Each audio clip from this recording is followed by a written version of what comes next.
Hello दोस्तों, good morning.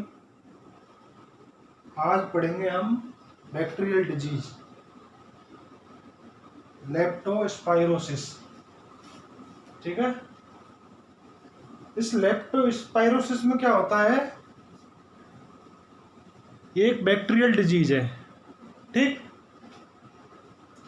इसको Waals disease भी कहते हैं। यह एक जूनोटिक डिजीज है।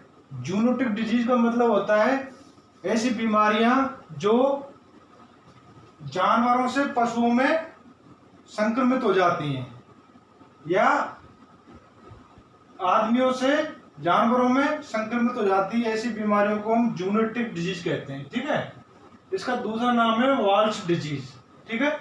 यह एक बैक्टीरियल डिजीज है जिसको लेप्टोस्पाइरोसिस कहते हैं। ठीक है। इसका कारण क्या है, किस कारण की वजह से यह बीमारी फैलती है, फर्स्ट देखेंगे हम इसकी ईटियोलॉजी। ईटियोलॉजी यानी कारण। कारण होता है इसका लेप्टोस्पाइरा प्रोमोना बैक्टीरिया। यह एक बैक्टीरिया है, लेप्टोस्पाइरोसिस डिजीज है, उसी के नाम के आधार पर लेप्टोस्पाइरा प्रोमोना बैक्टीरिया होता है। ठीक है। यह बैक्टीरिया क्या करता है, पशु में 5 से 9 महीने के जो पशु होते हैं, प्रेग्नेंट एनिमल, उनके बच्चों को गर्भपात करा देता है, यानी बच्चों को एबॉर्ट करा देता है। ठीक है। जिस कारण से जो पशु होता है उसका प्लेसेंटा भी नहीं गिर पाता। ठीक है। इसलिए इसको हम वाल्स डिजीज या लेप्टोस्पाइरोसिस या जूनोटिक डिजीज कहते हैं।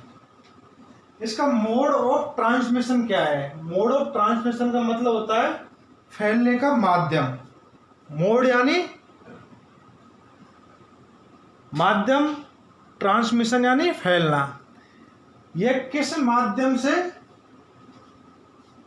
एक जानवर से दूसरे जानवर में या जानवरों से आदियों में फैलता है? इसका मेन होता है इन्फेक्टेड मिल्क। किसी इन्फेक्टेड एनिमल का आप इन्फेक्टेड मिल्क पियोगे या किसी जानवर को पिलाओगे तो ये बीमारी उसमें ऑटोमेटिकली ट्रांसफर हो जाएगी। ठीक है। एक है इसके सीमन के द्वारा। ऐसा कोई मेल या फीमेल पशु जिसके सीमन को किसी मेल या फीमेल के सीमन में ट्रांसफर करेंगे अपन, तो उस पशु को यह बीमारी लेप्टोस्पाइरोसिस हो जाएगी। ठीक है। और कोई प्रेग्नेंट एनिमल है, अपन उसके यूट्रस में डायरेक्ट हाथ डालेंगे विदाउट ग्लव्स। अगर हम प्रोटेक्शन यूज करेंगे, ग्लव्स या स्लीव यूज करेंगे, तो यह बीमारी इन्फेक्टेड नहीं होगी। अगर हम कोई स्लीव या कुछ यूज नहीं करेंगे, डायरेक्ट ही हम उसके यूट्रस में या ओवरी में हाथ डालने की कोशिश करेंगे, तो यह बीमारी ट्रांसमिटर हो जाएगी एनिमल से ह्यूमन में। अब इसके सिम्टम्स क्या है, हमको पता कैसे लगेगा कि लेप्टोस्पाइरोसिस बीमारी ये होती है? इसके जो सिम्टम्स होते हैं, सिम्टम्स यानी लक्षण। हर बीमारी का एक लक्षण होता है जिससे हमको पता लग जाता है कि ये बीमारी कौन सी है। वही चीज हमको पता करनी है कि इसके सिम्टम्स क्या है। ठीक है। इसका है एक तो एक्यूट। एक्यूट यानी तीव्र। एक्यूट सिम्टम्स होते हैं, एक होते हैं सब एक्यूट सिम्टम्स। ठीक है। एक्यूट सिम्टम्स में क्या होता है, जो इनका इंक्यूबेशन पीरियड होता है। इंक्यूबेशन पीरियड का मतलब होता है कि इस बीमारी का पता हमको 1 से 10 दिन में लगता है। जैसे ये अभी कोरोना वायरस चल रहा है, इसका इंक्यूबेशन पीरियड है 14 दिन का। 14 दिन में इस बीमारी के लक्षण आते हैं। वो 3 दिन में भी आ सकते हैं, 7 दिन में भी आ सकते हैं, 14 दिन में भी आ सकते हैं। 14 दिन तक अगर उस बीमारी के सिम्टम्स नहीं आए तो इसका मतलब आपको कोरोना नहीं है। ऐसे ही ये बीमारी है, इंक्यूबेशन पीरियड उसी को कहते हैं। अगर 1 से 10 दिन के अंदर इस बीमारी के सिम्टम्स नहीं आए तो ये बीमारी उस जानवर को नहीं है। ठीक है। सिम्टम्स क्या क्या है? सबसे पहले इसका टेम्परेचर। टेम्परेचर यानी तापमान इंक्रीज हो जाएगा। नॉर्मल तापमान होता है आपका 101 102 एनिमल्स का, ठीक है। सारे एनिमल्स का अलग अलग होता है, पर हम लार्ज एनिमल की बात कर रहे हैं। लार्ज यानी कैटल, बफेलो, शीप, गोट, ये लार्ज एनिमल में आते हैं। इनका टेम्परेचर सबका सेम होता है, ठीक है। और जो स्मॉल एनिमल होते हैं जैसे डॉग हुआ आपका, कैट हुआ, इनके जो टेम्परेचर होता है वो थोड़ा कम होता है। स्वाइन हुआ, वो सबका टेम्परेचर अलग अलग होता है। जो 4 एनिमल हैं, cattle, buffalo, sheep and goat, इन 4 एनिमल के सिम्टम्स सेम आते हैं, ठीक है। तो उसमें टेम्परेचर आपका हो जाएगा 104 से 105 डिग्री सेंटीग्रेड। 104 105 तो और भी बहुत सारी बीमारियों में हो जाता है। इस टेम्परेचर से ही मतलब नहीं है, ये तो फर्स्ट लुकिंग वाला सीन होता है। सबसे पहले हम एनिमल को फिजिकली देखेंगे, ठीक है। फिजिकली उसको देखा कि उसकी फिजिकल कंडीशन क्या है जानवर की, उसके बाद उसका हम टेम्परेचर लेते हैं। सेकेंडरी कंडीशन होती है, टेम्परेचर हमको लिया, उसके बाद तीसरी कंडीशन उसके और आंखें देखेंगे, वेजाइना देखेंगे, और उसकी जीभ देखेंगे, और उसकी रेस्पिरेटरी रेट देखेंगे। उन सब से हम पता लगाते हैं कि बीमारी ये बीमारी में कौन कौन से सिम्टम्स आते हैं, ठीक है। टेम्परेचर उसका 104 से 105 प्लस हो जाता है।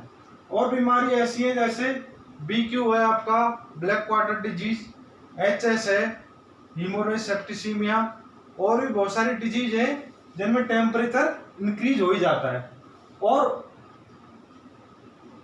एनाप्लाज्मा हो गया आपका, बवेशिया हो गया, एंथ्रेक्स हो गया, लेप्टोस्पाइरोसिस हो गया, ठीक है, बवेशियोसिस हो गया, ये सारी बीमारियों में टेम्परेचर इंक्रीज हो ही जाता है, जिसको हम बोलेंगे हाइपोथर्मिया।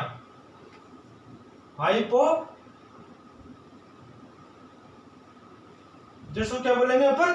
हाइपोथर्मिया। हाइपोथर्मिया का मतलब है टेम्परेचर का इंक्रीज हो जाना।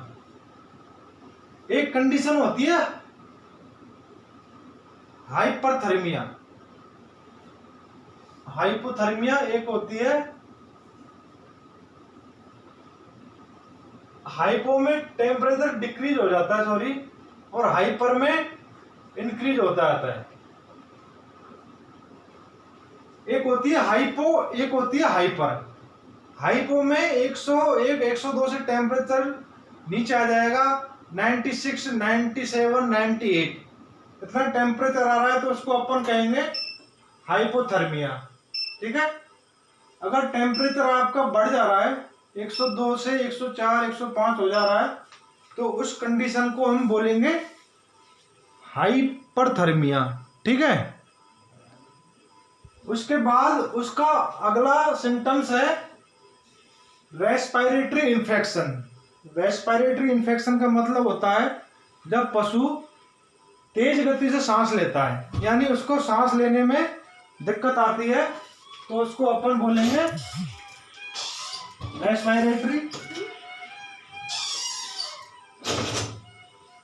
रेस्पिरेटरी इन्फेक्शन, ठीक है।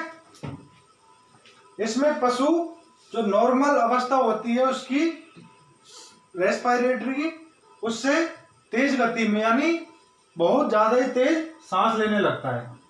इसमें रेस्पिरेटरी इन्फेक्शन हो जाता है, जिसकी वजह से ये लेप्टोस्पाइरोसिस बीमारी हो जाती है। इसका तीसरा है आपका यूरिन ब्लड। यूरिन ब्लड क्या होता है? जब जानवर यूरिन करता है यानी पेशाब करता है तो उसमें ब्लड आने लगता है। जब पेशाब में ब्लड आएगा तो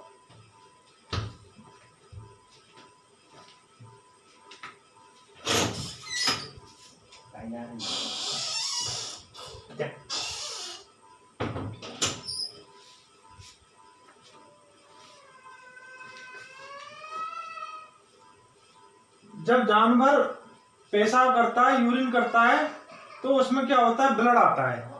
ब्लड जब आता है तो उस कंडीशन को हेमेचूरिया कहते हैं। हेमेचूरिया में पेशाब के साथ ब्लड आता है, उसमें क्या है, जानवर के शरीर में हीमोग्लोबिन की धीरे धीरे कमी हो जाती है और वह हेमेचूरिया का शिकार हो जाता है, जिसको हाइपो हीमोग्लोबिलिया कहेंगे। ठीक है, उसके बाद आपका आता है अगला सिम्टम्स है येलो मिल्क। येलो मिल्क यानी जब उसका दूध निकालेंगे, हम दूध निकालेंगे तो उस कंडीशन में उसका दूध कैसा हो जाएगा, पीला। ठीक है, उस जानवर का दूध पीला हो जाएगा। पीला होने के बाद अडर पे स्वेलिंग आ जाएगी। अडर पे स्वेलिंग आने के बाद जो मिल्क है वह धीरे धीरे कम हो जाएगा तथा 3 से 4 सप्ताह बाद, 3 से 4 सप्ताह बाद यानी 1 से 1.5 महीने में, 1 से सवा महीने में वह दूध वापस रिटर्न आ जाता है। इस बीमारी को हम कहेंगे कोल्ड मैस्टाइटिस। यह आपका फिलिंग द ब्लैंक्स में भी आ सकता है और डेफिनेशन में भी आ सकता है। कोल्ड मैस्टाइटिस किसे कहते हैं? कोल्ड मैस्टाइटिस यानी ठंडा थनैला, ठंडा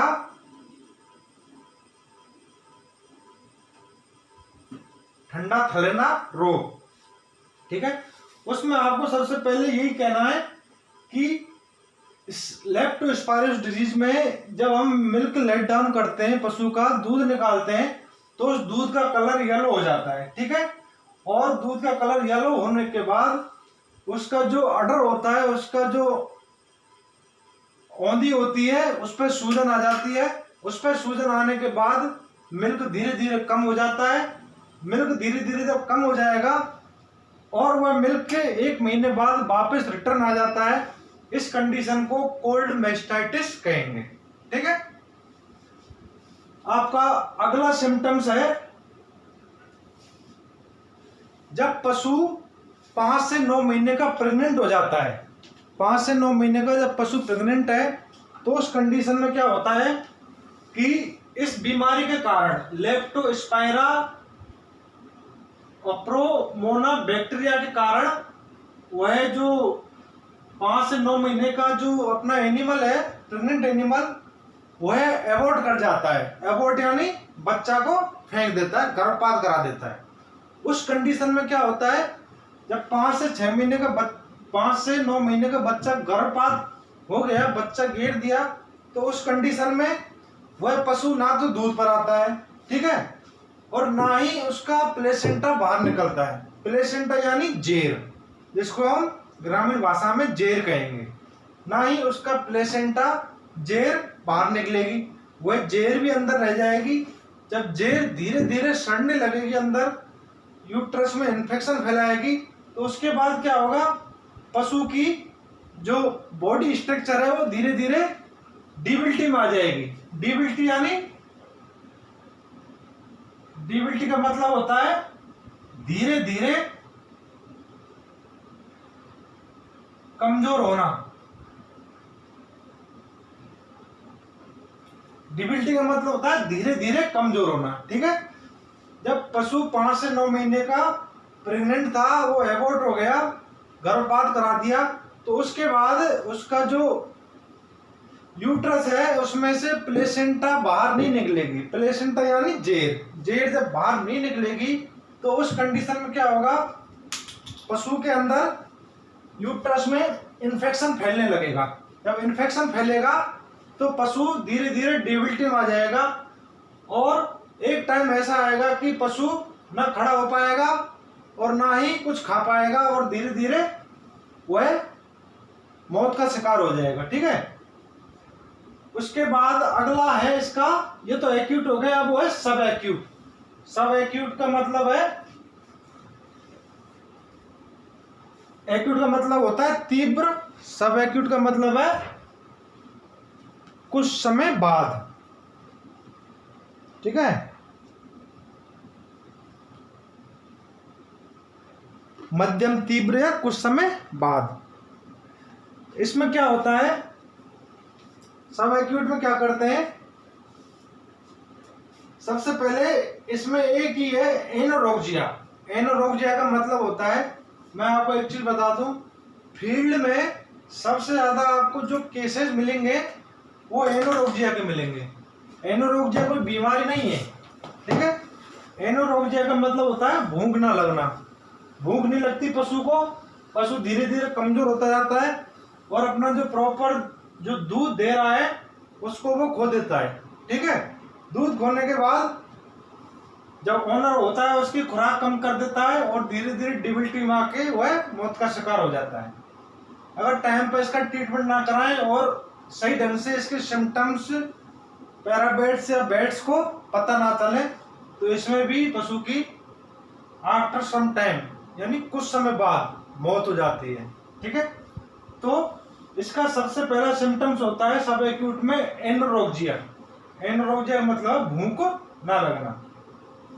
भाई जब किसी जानवर को भूख ही नहीं लग रही, किसी जानवर को भूख नहीं लगेगी तो उसका मतलब क्या है, उसका लिवर काम नहीं कर रहा है। लिवर काम क्यों नहीं कर रहा है? क्योंकि उसकी रूमन की मोर्टिलिटी होती है ना, रूमन मोर्टिलिटी 1 मिनट में 3 बार होती है। रूमन मोर्टिलिटी का मतलब होता है जैसे हम सांस लेते हैं 1 मिनट में 72 से 76 बार सांस लेते हैं, ऐसे ही रूमन जब वो अपने खाने का एब्जॉर्प्शन करता है, उसमें पलटा देता है खाने में, तो वह 1 मिनट में 3 बार मोर्टिलिटी करता है अपनी, यानी खुद रूमन अपनी मोर्टिलिटी 1 मिनट में 3 बार करता है, ठीक है। जो रूमन जहां होता है वहां अपन हाथ लगा के चेक करते हैं कि 1 मिनट में रूमन की मोर्टिलिटी कितनी बार हो रही है, ठीक है। उसके बाद हमको पता लग जाता है कि 1 बार हो रही है कि 2 बार हो रही है। नॉर्मल कंडीशन में यह रूमन की मोर्टिलिटी 1 मिनट में 3 बार होती है, ठीक है। अगर रूमन मोर्टिलिटी नहीं कर रहा है तो वो लिवर भी काम नहीं करेगा उसका और भूख ही नहीं लगेगी। रूमन अगर काम प्रॉपर ढंग से खाने का एब्जॉर्प्शन, पाचन, डाइजेशन करेगा तो उसको भूख भी लगेगी और एनोरोक्सिया कंडीशन वो नहीं आएगा, ठीक है। उसके बाद अगला सिम्टम्स है उसका blood in urine. Blood in urine का मतलब क्या है, इसमें भी बताया था मैं आपको। ब्लड इन यूरिन का मतलब जब पशु पेशाब करता है, यूरिन जाता है, तो यूरिन के साथ वह रेड कलर का ब्लड बाहर निकालता है। रेड कलर का ब्लड जब बाहर निकालेगा तो उस कंडीशन में क्या होता है, बॉडी से हीमोग्लोबिन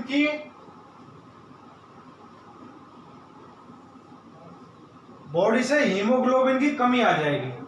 हीमोग्लोबिन की जब कमी आ जाएगी तो उस कंडीशन को हाइपोहीमोग्लोबियूरिया कहेंगे, ठीक है। हाइपोहीमोग्लोबियूरिया बीमारी में आपको पहले ही पढ़ा चुका हूं, जिसमें यूरिन से हीमोग्लोबिन धीरे धीरे पास आउट हो जाता है, ठीक है, बाहर निकलता जाता है, जिस कंडीशन को अपन, उस बीमारी को अपन हीमोचूरिया कहेंगे। यानी हीमोचूरिया में क्या होता है, जो ब्लड होता है यूरिन से बाहर पास आउट निकलता रहता है। अगला सिम्टम्स है इसका एब्डोमिनल पेन। एब्डोमिनल पेन का मतलब क्या होता है, पेट में दर्द। भाई आपका एनोरोक्सिया हो गया, भूख लग नहीं रही है, रूमन की मोर्टिलिटी 0 हो गई है, ब्लड से पेशाब से ब्लड बाहर निकल रहा है और पेट में दर्द हो रहा है, तो ये सारी कंडीशन, सारे सिम्टम्स हमको बयां कर रहे हैं कि यह बीमारी लेप्टोस्पाइरोसिस है। लेप्टोस्पाइरोसिस बीमारी का हमको पता लग ही गया है, उस हिसाब से उस चीज का हमको ट्रीटमेंट भी करना है। और 1-2 सिम्टम्स और हैं, वो भी देख लो आप। पिछले पैरों से लड़खड़ाकर खड़ा होना या चलना, यानी इसमें मेन चीज होती है, पिछले पैरों से जानवर खड़ा नहीं हो पाता है। अगर खड़ा हो भी जाता है तो वह सही ढंग से चल नहीं पाता, ठीक है। सही ढंग से ना चल पाकर वह लेप्टोस्पाइरोसिस बीमारी का शिकार हो जाता है। उस कंडीशन को हम वाल्स डिजीज या लेप्टोस्पाइरोसिस डिजीज कहेंगे, ठीक है। उसके बाद अगला सिम्टम्स है इसका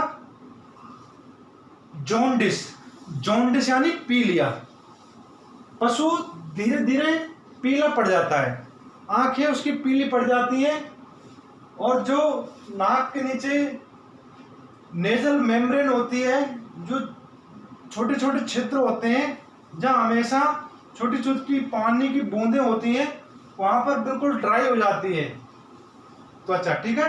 ड्राई होने के बाद उस कंडीशन में जॉन्डिस हो जाती है और लेप्टोस्पायरोसिस का शिकार हो जाता है, ठीक है। ऐसी कंडीशन को हम लेप्टोस्पायरोसिस या वाल्स डिजीज कहेंगे, ठीक है। उसके बाद हम देखेंगे इसके डायग्नोसिस कैसे करेंगे, ठीक है। ये आपका सिम्टम्स हो गया, ईटियोलॉजी होगी, और एक बार फिर बता दूं मैं आपको, ईटियोलॉजी है इसकी लेप्टोस्पाइरा प्रोमोना बैक्टीरिया, ठीक है। उसका मोड ऑफ ट्रांसमिशन यानी फैलने के माध्यम है बाय सीमन द्वारा, बाय इन्फेक्टेड मिल्क, और डायरेक्ट यूट्रस के संपर्क में आने से यह बीमारी फैलेगी, ठीक है। उसके बाद हम सिम्टम्स देखेंगे। इसके सिम्टम्स है, लक्षण दो प्रकार के होते हैं, एक्यूट यानी तीव्र, सब एक्यूट यानी मध्यम तीव्र। एक्यूट में क्या होता है, इंक्यूबेशन पीरियड, हर चीज का, हर बीमारी का एक इंक्यूबेशन पीरियड होता है, यानी जैसे कोरोना वायरस है, इसके इंक्यूबेशन पीरियड 1 से 14 दिन का है, 14 दिन में हमको इसके लक्षण पता लगते हैं। ऐसे ही इसका इंक्यूबेशन 1 से 10 दिन का है, टेम्परेचर हाई हो जाता है 104 से 105, यूरिन में ब्लड आने लगता है, जिसके बाद हीमोग्लोबिन की कमी आ जाती है, और बीमारी को हेमीचूरिया कहेंगे, और हाइपोग्लोमिया भी, ठीक है। रेस्पिरेटरी इन्फेक्शन, सांसें तेज होने लगती हैं, तीव्र श्वसन हो जाती है, दूध का कलर पीला हो जाता है, अडर में स्वेलिंग आ जाती है, मिल्क धीरे धीरे कम हो जाता है, 1 महीने बाद मिल्क स्वतः ही वापस आ जाता है। इस बीमारी को कोल्ड मैस्टाइटिस कहेंगे, ठीक है। उसके बाद 5 से 9 महीने का प्रेग्नेंट एनिमल एबॉर्ट करा दिया जाता है, और उसके बाद उसकी जो प्लेसेंटा जेर होती है वो भी बाहर नहीं निकल पाती। उस बीमारी को हम लेप्टोस्पायरोसिस भी कहेंगे, ये उसी का सिम्टम्स है। सब एक्यूट में एनोरेक्सिया होता है, एनोरेक्सिया का मतलब भूख न लगना, फील्ड में सबसे ज्यादा बीमारी यही पाई जाती है। साथ में ब्लड का यूरिन से पास आउट निकलना, एब्डोमिनल पेन, पेट में दर्द, और जॉन्डिस, ठीक है। ये हमने पढ़ लिया सिम्टम्स। अब हम पढ़ेंगे आपका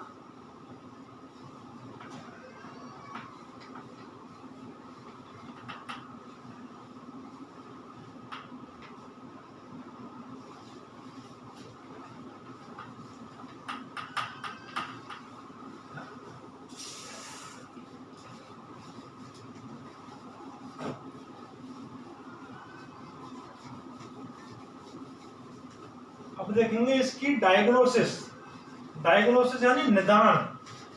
हमको पता लग गया बीमारी है, इसका निदान कैसे करेंगे अपन, ठीक है।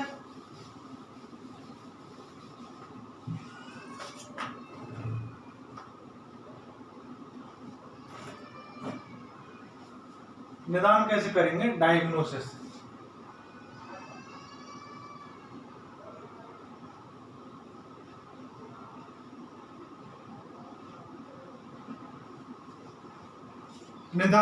निदान में क्या होता है, सबसे पहले हम देखेंगे कि इसकी लाइब्रेरी में जांच हो, लक्षणों के आधार पर लाइब्रेरी में जांच होती है। उसमें सबसे पहले क्या होता है, ब्लड सैंपल लिया जाता है, लैब में जांच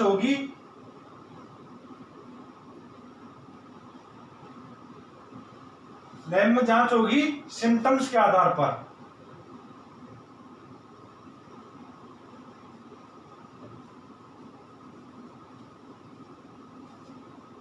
उसमें सबसे पहले ब्लड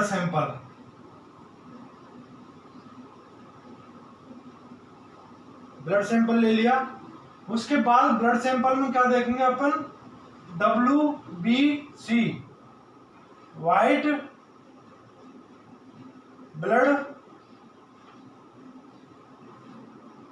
ब्लड सेल की क्वांटिटी मात्रा,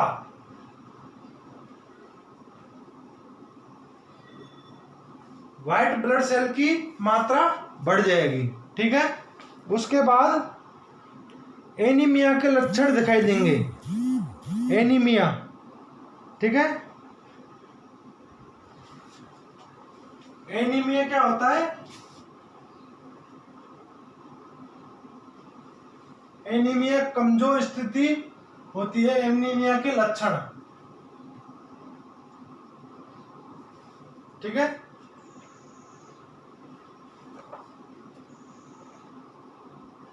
खून और पेशाब में बैक्टीरिया की उपस्थिति, खून व पेशाब में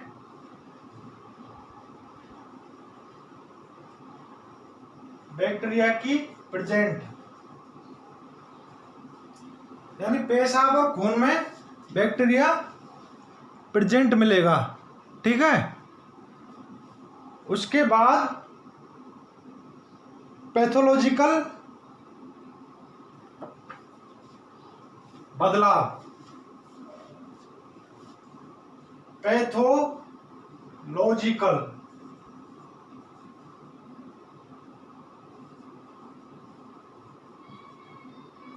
पैथोलॉजिकल बदलाव मिलेंगे किसमें? Liver, lung and brain.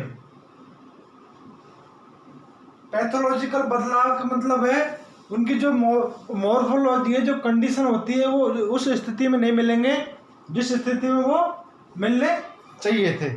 ठीक है, उसके बाद हम देखेंगे इसका ट्रीटमेंट। ठीक है, अब देखेंगे ट्रीटमेंट। ट्रीटमेंट में इसमें पेनिसिलिन ग्रुप फर्स्ट है, injection penicillin, DCR, स्ट्रेप्टोपेनिसिलिन,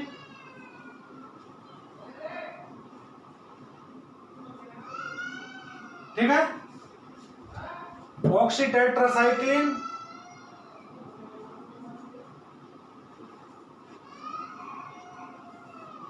dose body weight के हिसाब से अकॉर्डिंग, और रूट हो गया इसका IM IB। ठीक है, बॉडी वेट के हिसाब से डोज देनी है, रूट IM और IB।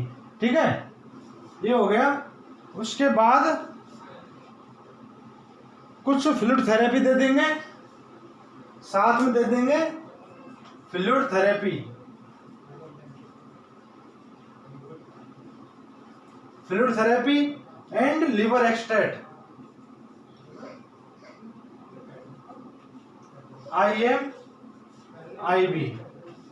इसमें vitamin and B complex, IM dose according to weight, वजन के हिसाब से इसको डोज देनी है। ठीक है, साथ में 5 ml टोनोफॉस, टोनोफॉस 5 ml टोनोफॉस IM। ठीक है, यह आपका डायग्नोसिस हो गया और ट्रीटमेंट हो गया। एक बार मैं बता दूं, लैब की जांच के अनुसार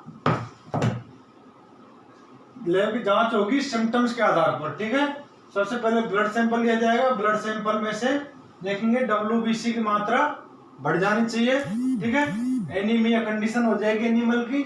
ठीक है, आंखें पतली हो जाएंगी, जो आईलिड होती है वो अंदर घुस जाएंगी। ठीक है, खून और पेशाब में बैक्टीरिया की उपस्थिति मिलेगी। ठीक है, साथ ही पैथोलॉजिक बदलाव मिलेंगे लिवर, लंग और ब्रेन में। जब पोस्टमार्टम करेंगे हम, तो उसके बाद लिवर, लंग और ब्रेन की जो स्थिति है वो नॉर्मल नहीं रहेगी, एबनॉर्मल हो जाएगी। ठीक है, उसके बाद हम ट्रीटमेंट देखेंगे। ट्रीटमेंट में पेनिसिलिन ग्रुप इसका ब्रॉड एंटीबायोटिक है, जो सबसे ज्यादा इसमें इफेक्टेड है। पेनिसिलिन में DCR हो गया, स्ट्रेप्टोपेनिसिलिन हो गया, और बेंजाथीन पेनिसिलिन।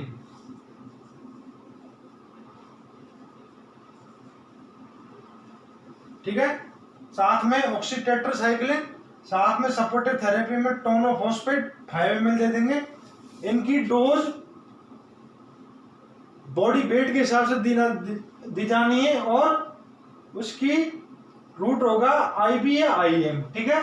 साथ में फ्लूइड थेरेपी, इलेक्ट्रोलाइट देंगे, लिवर एक्सट्रैक्ट होगा और विटामिन एंड बी कॉम्प्लेक्स वो आपके लिवर एक्सट्रैक्ट हो जाएंगे, ठीक है। ये आपका टॉपिक खत्म हो गया।